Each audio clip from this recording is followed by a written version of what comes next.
எல்லாருக்கும் வணக்கம். நான் மாலதி. வெல்கம் டு சமையலுக்கு மேல். இன்றைக்கி நம்ம சேனலில் எந்த டிஷ்ஷை கம்பேர் பண்ணி பார்க்க போகிறோம் அப்படின்னா பூரி தான்.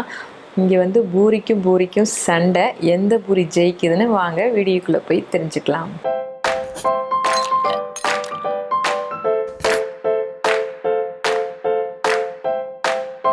எனக்கு இது நாள் வரைக்கும் அரிசியில் பூரி செய்வாங்கன்னு எனக்கு தெரியாது. யூடியூப்பில் பார்க்கும்போது நிறையா பேர் அரிசியில் வந்து பூரி செஞ்சு போட்டிருந்தாங்க.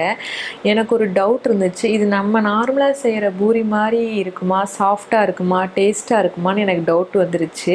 அதனால் நான் இன்றைக்கி வந்து அந்த அரிசி பூரியை செஞ்சு நம்ம நார்மலாக செய்கிற கோதுமை பூரியோட கம்பேர் பண்ணி பார்க்க போகிறேன். வாங்க அரிசி பூரி செய்ய ஸ்டார்ட் பண்ணலாம்.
இப்போ நம்ம 2 விதமான பூரியும் செஞ்சு எடுத்துகிட்டு வந்தாச்சு.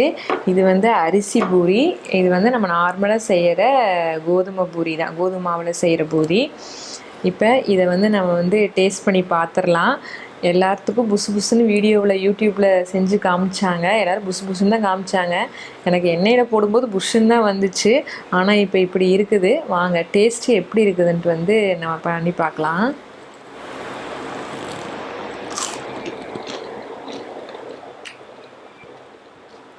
ஆக்சுவலாக வந்து அரிசி பூரி எதுவும் பெருசாலாம் டேஸ்ட்டு தெரியல.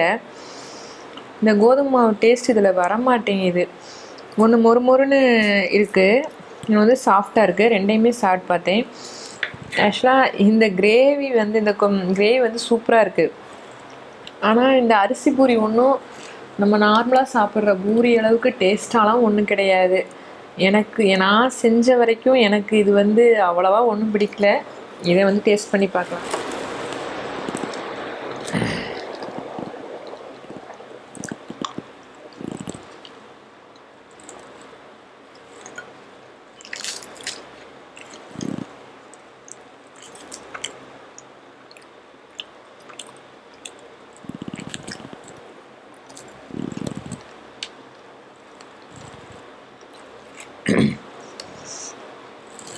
அரிசி பூரி வந்து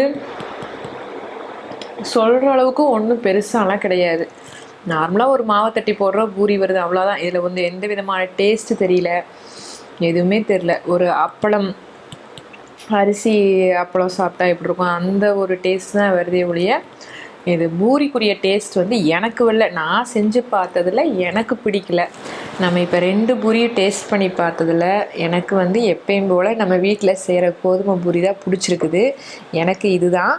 அரிசி பூரி வந்து சொல்கிற அளவுக்கு ரொம்ப பெருசாலாம் டேஸ்ட்டும் எதுவும் தெரியல. நார்மலாக இருக்கிற மாதிரி இந்த கிரேவியோட டேஸ்ட் தான் வந்து எடுத்து கொடுக்குறதே தவிர இந்த பூரியோட டேஸ்ட்டு சுத்தமாக எனக்கு தெரியவே இல்லை.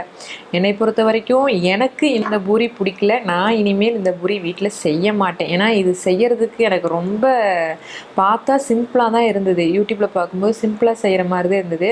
ஆனால் இதுக்கான வேலை வந்து எனக்கு அந்த அமுக்கி பூரியை வந்து ஷேப்பாக கட் பண்ணி எடுக்கிறதுக்கு எனக்கு ரொம்ப வேலை அதிகமாக இழுத்துடுச்சு. அதனால நான் இந்த அரிசி பூரியை வீட்டில் செய்ய மாட்டேன். நான் எப்பயும் போல் இதையே ஃபாலோ பண்ணிக்கிறேன். ஸோ உங்களுக்கு எது பிடிச்சிருக்கோ நீங்கள் ஃபாலோ பண்ணிக்கோங்க. ஸோ இன்றைக்கி 2 பூரியில் யார் ஜெயிச்சது அப்படின்னா நம்மளுடைய நார்மலாக எப்பயும் வீட்டில் செய்கிற கோதுமை பூரி தான் ஜெயிச்சுது. ஓகே, ஸோ இன்னொரு வீடியோவில் இன்னொரு டிஷ்ஷை கம்பேர் பண்ணி பார்க்கலாம். தேங்க்யூ. இன்னொரு வீடியோவில் சந்திப்போம்.